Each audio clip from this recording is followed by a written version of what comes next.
it's also important to bear this in mind. Everything that has happened at Arsenal over recent years all has to be seen, and this is not a criticism of Ozil, but it all has to be seen through the prism of that Mesut Ozil contract and the Aubameyang and Mkhitaryan contracts that came with them. Immediately, Arsenal blew their wage budget apart. All a sort of desperate attempt to get in the Champions League hasn't worked. And, that has financially, it has seriously hamstrung Arsenal, not being in the Champions League whilst paying these big Champions League wages. I remember talking to Josh Kroenke about this in the summer, and it was a point he really hammered home to us. This is a club that is paying Champions League money to its players and is not getting Champions League football. Probably won't get it next season either.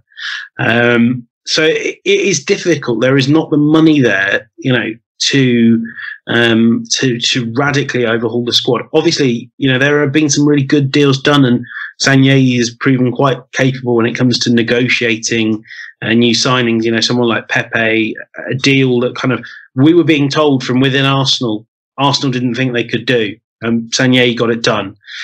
I think part of that also, I've never been able to confirm this, but from one source being told that there was some support from ownership there, that what they could offer. It's important to remember that, the vision that Stan and Josh Kroenke have had for this club is put good people in place and let them get on with their job.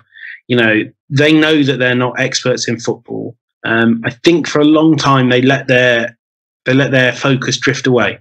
And Stan Kroenke's focus is not on Arsenal. Arsenal fans just have to accept that. Josh is very different.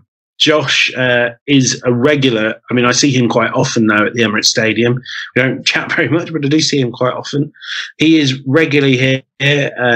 My suspicion is he will be becoming more and more involved. He obviously has the Denver Nuggets as well out in the States, but he will be more involved, more hands-on, because I think there is an acceptance that they just allowed things to drift by not being there, by not holding people to the fire and demanding more.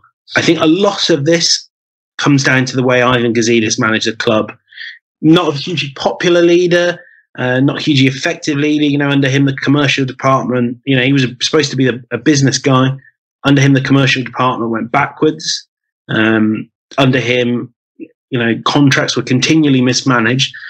And these things don't just solve themselves overnight. He was, in the end, he was the one that rubber stamped that deal for Ozil. It depends who you ask whether Sanjay or Wenger were in favour of it.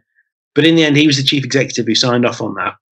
A lot of this is still about kind of sifting through the mess that Ivan Gazidis left behind.